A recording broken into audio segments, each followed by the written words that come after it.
두 번째는 바로 자, 이런 증상입니다. 더부룩, 답답, 소화불량. 특히 이제 겨울철에 소화가 잘 안 되고 배가 아픈 분들이 많이 계실 것 같아요. 네, 쉽게 이제 냉방병을 생각하시면 될 것 같아요. 네. 이게 결국 추운 겨울이 되든 아니면 여름에 이렇게 냉방이 많이 되든 비슷한 환경인데 추운 환경에 자꾸 노출이 되다 보면 우리가 이제 몸의 체온이 떨어지고 자율신경계가 영향을 받게 돼서 결국 소화 기능이 떨어지는 문제가 생겨서 더부룩 답답한 증상이 생길 수가 있습니다.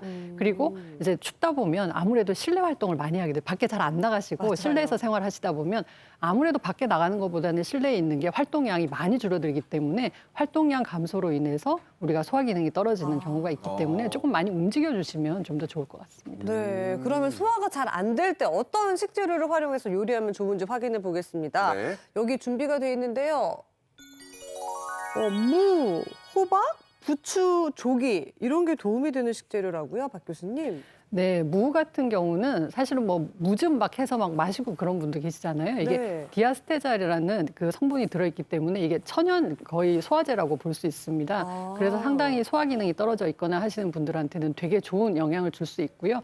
우리가 식이섬유가 많기 때문에 무에 들어있는 식이섬유는 이런 소화 기능뿐만이 아니라 배변 기능에도 상당히 도움이 돼서 변비를 완화시키거나 예방하는 데도 도움이 될 수 있습니다. 그리고 호박 같은 경우는 일단 식감이 상당히 부드럽고 좋잖아요. 네. 그래서 식감이 좋고 그리고 이제 쉽게 소화 흡수가 영양소의 소화 흡수율이 높기 때문에 뭐 연세 드신 분들이라던가 아니면 소화 기능이 떨어져 있는 분들 같은 경우 상당히 도움이 될 수 있고 부추도 소화 기능을 촉진시키기 때문에 상당히 좋은 식재료입니다. 근데 다만 이제 여기에 들어있는 많은 영양소와 식이섬유 같은 경우는 적당량을 드시면 괜찮은데 대개는 좋다 그러면 또 많이들 드시잖아요. 막 그쵸. 즙도 내고 막 그렇게 드시는데 그렇게 되다 보면 오히려 우리가 원하는 기능보다는 역기능이 훨씬 많아져서 이제 소화가 더 잘 안 된다거나 장을 자극하거나 그런 문제가 있기 때문에 그냥 식재료로 그냥 적당량을 드시는 게 가장 좋습니다. 그리고 네. 조기가 이제 나왔는데 조기 같은 경우는 대표적인 흰살 생선이잖아요.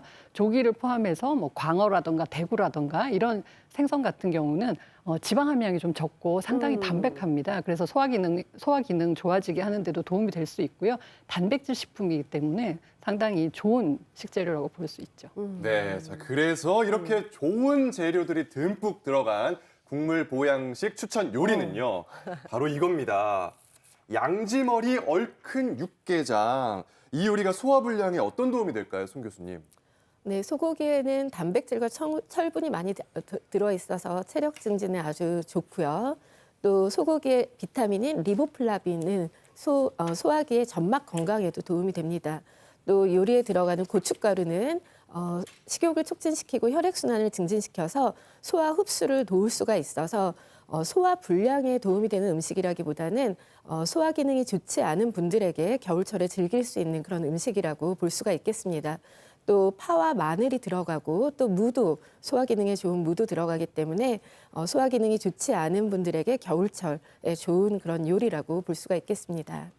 아이고, 어떡해. 제 식성을 어떻게 아시고. 오늘 국물 요리는 제가 정말 좋아하는 것들인데 우리 또 전진주 선생님이 만들어주시는 이 얼큰한 육개장. 이게 또 얼마나 맛있겠습니까? 맞습니다. 요즘에 겨울철이라 무가 정말 맛있는 시절이거든요.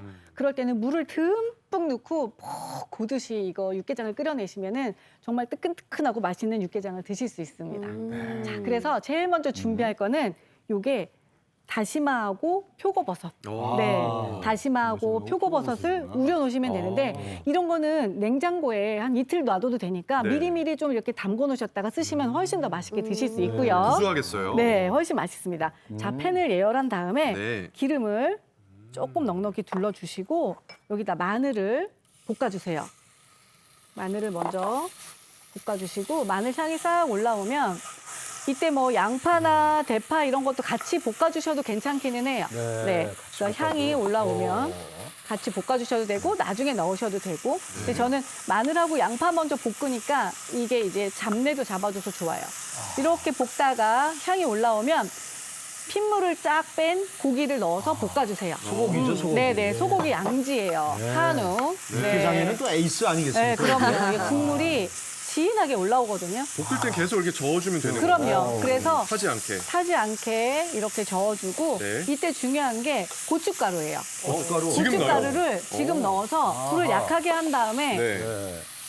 고추 기름 대신 이거를 고추를 볶아서 네네. 같이 고추 기름처럼 내주는 거예요. 아, 고추기름처럼. 네, 그러면 굳이 고추 기름을 사지 않아도 되고요. 괜찮네요. 만약에 고추기름 이렇게 하는 게 또 걱정된다. 난 태울까봐 걱정된다. 그러면 전자레인지에다가 기름 3큰술, 고춧가루 1큰술을 넣어서 전자레인지 1분 돌려주시면 맛있는 고추기름이 돼요. 그럼 그 기름만 따라서 쓰셔도 돼요. 아, 네. 그렇구나. 그다음에 이렇게 핏물이 없어질 때까지 고기를 볶으면 그때 무도 같이 볶아주세요. 근데 보통 근데 국을 끓이다가 이런 재료들을 넣잖아요. 네네. 근데 먼저 볶으시는 이유는 뭐예요? 이렇게 볶아야지 칼칼한 맛이 싹 올라와요. 그리고 구수한 맛도 싹 올라오고요. 그래서 이렇게 미리 볶아서 끓이시면 우리가 왜 맛있는 집 가서 사 먹을 때 되게 내가 끓이는 거랑 달라 그런 달라요. 거잖아요. 안 달라요. 네, 그게 바로 이런 거예요. 아, 이렇게 해서 이게 그 비법이군요. 네네 이렇게 끓고 나면 이제 우린물. 다시마는 밑에 가라앉아 있으니까 표고버섯까지 듬뿍 같이 넣어주셔도 돼요. 다시마 빼고 네, 이렇게 넣어주시고 네. 여기다가 국간장으로 간을 맞춰주세요.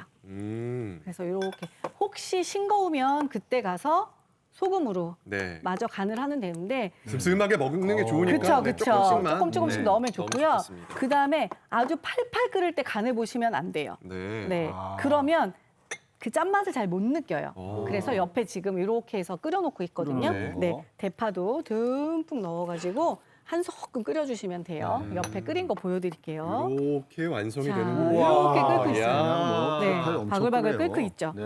그러면 이때 이제 간을 팔팔 끓을 때 먹으면 간을 잘 모르니까 네. 이렇게 그릇에다가 넣고 식혀요. 아, 한숨 식혀요? 네, 그 다음에 이 간을 보세요.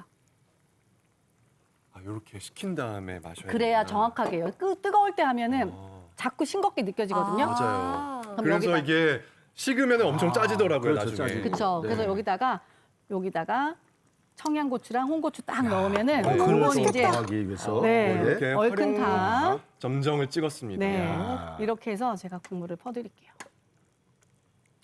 야, 아우, 자, 벌써 한번. 냄새도 벌써 네. 얼큰한 냄새가 드는. 얼큰하고 속이 그냥 네네. 푹 풀어지실 거예요. 예, 예. 네. 고기도 이렇게 넣어서. 저는 원래 육개장이 소고기하고 이 대파만 들어가는 줄 알았어요. 아, 근데 이거 무도 거의, 넣어야지 시원한 맛이 납니다. 보양식이네요. 거의 보니까. 네. 호에서 드시고 뜨거우니까. 야, 이거 시중에서 파는 것보다 진짜 이거 시원하고 칼칼하고 정말 맛있네요. 보양식 그쵸. 같아요. 예. 여기 혹시 흰 쌀밥 없나요? 아, 그렇죠. 그냥 여기다 밥 한 숟가락 탁 말아가지고 먹어도 진짜 시원하겠죠. 제가 너무 매운 건 잘 못 먹는데 네. 과하게 맵지 않아서 남녀노소 다 즐길 수 있을 것 같고요. 또 이 무가 들어가니까 굉장히 시원하네요. 그럼 네. 시원한 맛에 육개장은 별로 들어간 것도 없고 간편해요. 네, 그런데 맛있게 끓일 수 있습니다. 개운하고. 네. 아, 왜 간이 어. 적당한지 전 알 것 같아요. 요리가 너무 뜨거울 때 간을 보면 계속 싱겁게 느껴졌다고 하니까 식혀서 드시는 거 잊지 마시고요.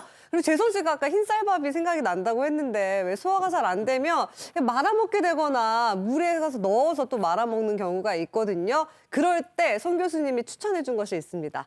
바로 요 조 찹쌀밥인데요. 근데 조 찹쌀밥이 왜 도움이 되는 건가요, 교수님?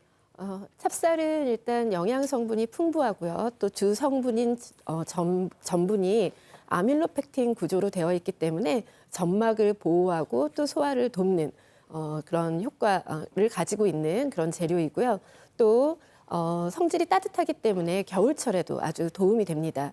그리고 조는 식이섬유와 칼륨 함량이 높기 때문에 염분 배출에도 도움이 되고 또 장을 활성화시키는 데도 도움이 되기 때문에 이 육개장과 함께 드시기에는 아주 좋은 그런 밥이라고 볼 수가 있겠습니다. 네. 이 소화 안 드시는 분들 중에 소화 잘 되라고 죽이나 뭐 이렇게 유동식 위주로 드시는 분들이 계시거든요. 그쵸. 이런 건 어떻게 도움이 될까요, 교수님? 네, 이제 전혀 소화를 못 시키는 분들 같은 경우는 이제 그런 유동식이 도움이 될 수 있긴 하지만 만약에 소화가 잘 안 돼서 나는 매 끼니를 그냥 죽을 먹습니다. 이제 이런 분들이 계신데 그런 경우에는 사실은 하루 필요한 영양소 성분이나 열량을 맞추기가 쉽지가 않고요. 이게 이제 먹다 보면 우리가 음식을 씹는 과정이 상당히 중요합니다. 음식을 씹다 보면 침이 분비가 되고 침에 있는 각종 소화 효소가 소화 기능을 좋아지게 하는데 음식을 씹는 과정이 생략이 돼버리잖아요. 이제 그러다 보니까 그렇게 유동식만 계속 드시는 것보다는 아무래도 식재료 중에 조금 덜 딱딱하고 덜 질기고 이제 이런 것들을 찾아서 좀 부드러운 음식 위주로 해서 일반 식사를 하시는 게 가장 좋습니다. 음식을 씹는 과정에서 소화 효소도 분비가 되지만 뇌 활성이 이제 뇌로 혈류가 많아지면서 뇌 활성화가 되고 하기 때문에 뭐 인지 기능이나 이런 거에도 상당히 도움이 될 수가 있거든요. 그래서 가능하면 그렇게 해주시는 게 좋고, 만약에 나는 정말 유동식 죽 아니고서는 거의 못 삼킨다, 아니면 소화가 안 된다, 그리고 뭐 체중이 감소한다, 혈변을 본다, 배가 아프다, 이런 분들은 계속 죽만 드실 게 아니라 병원에 가셔서 원인 질환을 찾는 검사를 해보셔야 됩니다.